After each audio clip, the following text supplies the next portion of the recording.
5 minute পরেই জিয়াউর রহমানকে গুলি করে হত্যা করে কর্ণফুলীতে ফেলায় দেওয়ার কথা।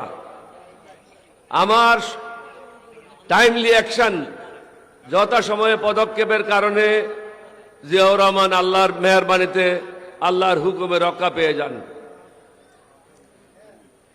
স্বাধীনতা ঘোষণার ব্যাপারে তাকেই আমি পরামর্শ দিয়েছিলাম।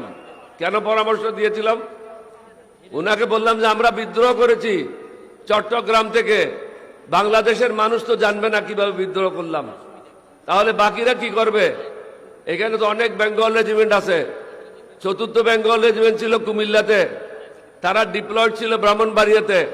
2nd বেঙ্গল ছিল জয়দেবপুরে, 1st বেঙ্গল ছিল যশোরে, 3rd বেঙ্গল রেজিমেন্ট ছিল সাইদপুর ক্যান্টনমেন্টে, রংপুর ক্যান্টনমেন্টে।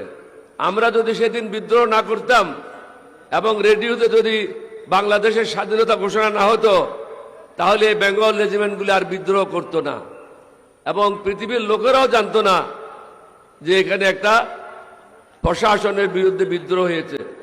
কিন্তু এই অশিক্ষিত লোকেরা বিদ্রোহ শব্দটার অর্থও বুঝে না, যার জন্য জামাত আমিরের বিরুদ্ধে কিছু কথা বলছে। তাদেরকে বলবো লেখাপড়া করো, গুন্ডামি করে দিন চলবে না।